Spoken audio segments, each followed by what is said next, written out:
तो सूरत में बुटलेगरे head constable ने उड़ावी दीधो छे।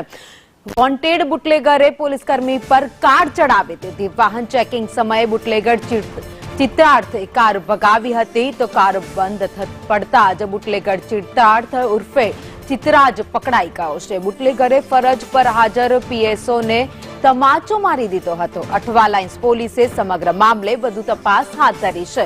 तो सूरतનો આ બનાવ જ્યાં કાયદાનો કોઈ ડર જ નથી તેવા દ્રશ્યો સામે આવ્યા છે। બુટલેગરે બેફામ રીતે કાર ચલાવી અને પોલીસકર્મી ઉપર કાર ચડાવી દીધી હતી। સુરત શહેર પોલીસકર્મી પર કાર ચડાવી દેવાનો આ બનાવ સામે આવ્યો છે। વાહન ચેકિંગ દરમિયાન આ બુટલેગર હતો જે કાર લઈને જઈ રહ્યો હતો। ત્યાં હાજર પીએસઓએ કાર ચેક કરવા માટે ત્યાં ઊભી રખાઈ હતી ચેકિંગ માટે।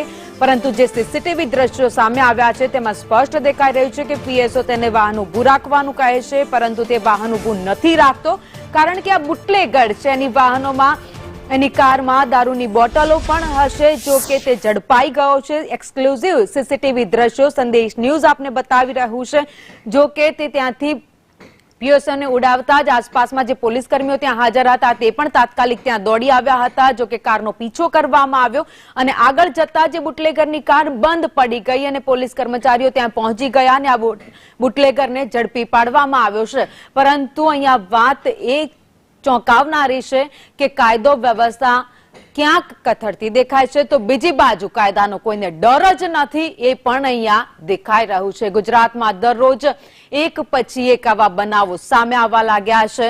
जो जे सीसीटीवी में तमे जुओ के एक टर्न मारीने त्यांथी आवे छे अने पोलीस कर्मचारी त्यां तेने ऊभुं राखवानुं कहे छे तो एक गाडीनी स्पीड वधारी दे छे अने सीधो ज त्यांथी ए पोलीस कर्मचारीने गाडी साथे ढसेडी अने त्यांथी निकળી જાય છે। જો કે સારી વાત એ છે કે સદનસીબે એમને ઈજાઓ નથી પહોંચી વધારે અને તેઓ સહી સલામત છે।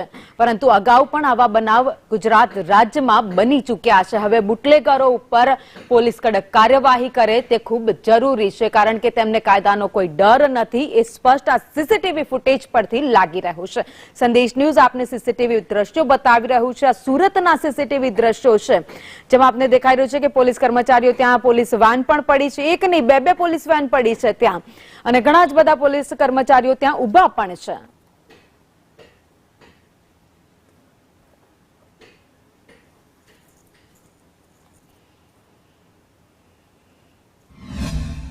सभी पुलिस स्टेशन की पीसीआर हैं और रात को 1 से 3 बजे वाहन चेकिंग करती हैं। उसमें हम उनको अलग अलग लोकेशन कंट्रोल रूम से देते हैं। इसी क्रम में 8वां पुलिस स्टेशन की दोनों पीसीआर को टीम अलिया वार्ड पिंड रास्ता पे वाहन चेकिंग के लिए रखा गया था रात को। तो करीब 2:40 पे रात को 8वां गेट की तरफ से एक फॉक्सवैगन वेंटो सफेद कलर की कार आ रही थी। डाउटफुल लगने पे पीसीआर का जो स्टाफ था उन्होंने उसको रुकवा के चेक करना चाहा लेकिन कार चालक ने कार को बहुत गलत तरीके से तेज तरीके से चला के पुलिस वालों की बात ना सुनते हुए जानबूझकर एक पुलिस वाले को टक्कर मारने की कोशिश की। खुशकिस्मती से वो पुलिस वाला साइड में कूद के बच गया और दोनों पीसीआर के स्टाफ ने मिलके जो कार चालक था उसको काबू किया। तो कार चालक जो था वो चित्रार्थ उर्फे चिंटू रांधेरी है। ये 8वां की हद में ही रहता है और इसकी गुनाहित इतिहास भी है। 3 प्रोहिबिशन के गुना है इसके ऊपर, एक मारामारी का गुना है, एक एक्सीडेंट का गुना है, एक बार इसका पासा भी हो चुका है। इसको काबू करके पुलिस स्टेशन ले जाया गया। रास्ते में भी पीसीआर स्टाफ के साथ और पुलिस स्टेशन जाने के बाद में पीएसओ के साथ भी इसने गलत तरीके से बर्ताव किया। तो पुराना आईपीसी का कलम 307 और नया बीएनएस का कलम 109 अटेम्प्ट टू मर्डर और सरकारी कर्मचारी को अपने कार्य में बाधा करने का मुकदमा 8वां पुलिस स्टेशन में दर्ज किया गया है। आरोपी को तुरंत अरेस्ट कर लिया गया। अभी उसका हमने पुलिस कस्टडी रिमांड के लिए नामदार कोर्ट को रिक्वेस्ट किया है लेकिन अभी छुट्टी होने की वजह से उसको जुडिशियल कस्टडी में भेजा गया है और हमारी अर्जी पे सोमवार को सुनवाई होगी और आगे की कार्यवाही चल रही है। વધુ અપડેટ સાથે સંવાદદાતા સુરતથી આઝમ સાલે મારી સાથે જોડાઈ ગયા છે। આઝમ, જે સીસીટીવી દ્રશ્યો સામે આવ્યા છે ઘણા ચોંકાવી દે તેવા છે। એક બાજુ પોલીસની બે વાન પડી છે, પોલીસ કર્મચારીઓ ઉભા છે અને બુટલેગર એ રસ્તા ઉપરથી જાય છે અને પોલીસ કર્મચારીને ટક્કર મારી દે છે।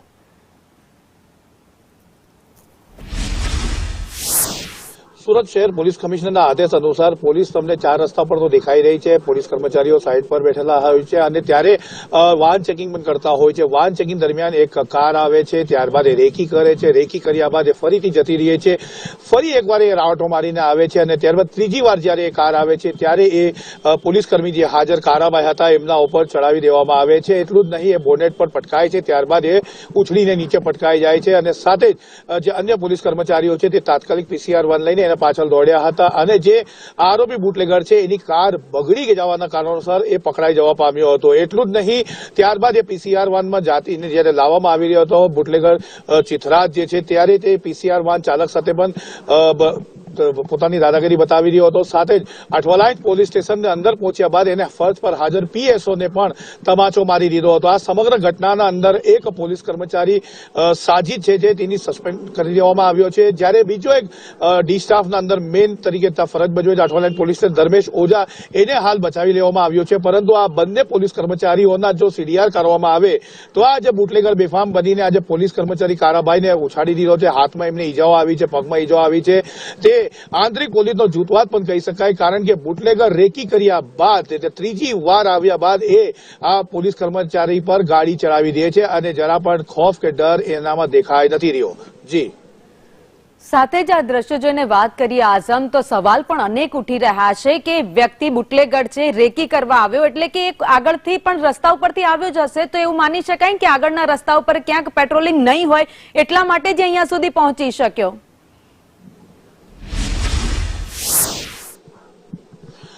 જ્યારે આ ઘટના બની હતી અને જ્યારે આ પ્રસંગે DCPએ વાત કરી છે ત્યારે એવું સ્પષ્ટ દેખાઈ રહ્યું છે કે કારના અંદર દારૂ ન હતું. એટલે કે આ એક સુઆયોજિત કાવતરું કહી શકાય. કારણ કે બુટલેગર પોતાના વિસ્તારની અંદર રેકી કરે છે. પોલીસ કર્મચારી રાત્રિના સમયે પોતાની ફરજ પર દેખાઈ રહ્યો છે, 4 રસ્તાના ઉપર હાજર છે, ફોન પર વાત કરતો હોય છે. જે પોલીસ અન્ય કર્મચારીઓ નિવેદન આપ્યા છે તેમના નિવેદનના અંદર એવું છે કે એ સાઇડ પર બેઠા હતા, આ વાહન આવે છે એને અટકાવવાની ટ્રાય કરવામાં આવે છે, પરંતુ એ વાહન એક્સિલેટર આપી દે છે. વેન જે છે, વેન્ટો કાર જે છે, એક્સિલેટર આપી દે છે અને બોનેટ પર એ ઉછળીને પહેલે તો પકડાઈ જાય છે, બોનેટના ઉપર એમની પકડ આવી જાય છે, પરંતુ ફાસ્ટ હોવાના કારણોસર જે નીચે પટકાઈ છે. એટલે કે સ્પષ્ટતા દેખાઈ રહી છે કે આ હત્યાનો પ્રયાસ હતો.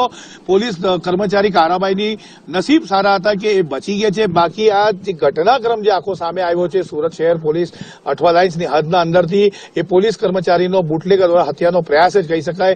થોડા દિવસોમાં આપણે અગાઉ જોયું તો વિજિલન્સની ટીમના પણ એક અધિકારીને બુટલેગરોએ ઉડાવી દીધો હતો, એ વાત સામે આવી હતી. જી, આઝમ, આભાર માહિતી માટે. તો આ દ્રશ્યો જે સુરતના તમે જોઈ રહ્યા છો, જ્યાં એક પોલીસ કર્મચારીને ઉડાવી દેવાનો પ્રયાસ કરવામાં આવ્યો છે. એક બુટલેગર દ્વારા પોલીસ કર્મચારી ઉપર જાણે કે જાણી જોઈને હુમલો કરવામાં આવ્યો હોય તે પ્રકારના દ્રશ્યો અહીંયા સામે આવ્યા છે. પહેલા તો એ બુટલેગર એ વિસ્તારની રેકી કરે છે અને ત્યારબાદ ત્યાં CCTV દ્રશ્યોમાં આપણે દેખાઈ રહ્યું છે કે 2 PCR વાન ત્યાં ઉભેલી છે અને બંને PCR વાન જોડે પોલીસ કર્મચારીઓ પણ છે. જો કે એક પોલીસ કર્મચારી છે ગાડીને રોકવાનો પ્રયાસ કરી રહ્યા છે, પરંતુ એ બુટલેગરે બેફામ રીતે ત્યાંથી ગાડી ચલાવી અને પોલીસ કર્મચારીને ટક્કર મારી દીધી. CCTV દ્રશ્યોમાં દેખાઈ રહ્યું છે. બીજી બાજુ આ દ્રશ્યો આપણે બતાવી રહ્યા છીએ કે આગળ જ જતા બુટલેગરની ગાડી બંધ પડી ગઈ અને પોલીસ કર્મચારીઓ ત્યાં PCR વાન લઈને પહોંચી ગયા અને ઝડપી લેવામાં આવ્યો હતો. જો કે હાલ આ કારને જપ્ત કરી લેવામાં આવી છે. જો કે સાથે માહિતી એવી પણ સામે આવી છે કે આ ગાડીમાંથી કોઈ પણ પ્રકારે દારૂની કોઈ પણ બોટલો નથી મળી આવી, પરંતુ આ બુટલેગર પર એક બે નહીં પરંતુ અનેક ગુનાઓ અત્યાર સુધીમાં નોંધાઈ ચૂક્યા છે. હમણાં જ પોલીસ કર્મચારીએ મીડિયા કર્મચારીઓ સાથે વાત કરી ત્યારે તેમણે કહ્યું કે આના ઉપર અનેક ગુનાઓ નોંધાયેલા છે. જો કે હવે કાયદેસરની કાર્યવાહી કરવામાં આવશે. તો ગુજરાતમાં કાયદો વ્યવસ્થાની સ્થિતિ અને બીજી બાજુ પોલીસ કર્મચારીઓની કામગીરી જેમાં દેખાઈ રહી છે. સુરતથી CCTV ફૂટેજ સામે આવ્યા છે.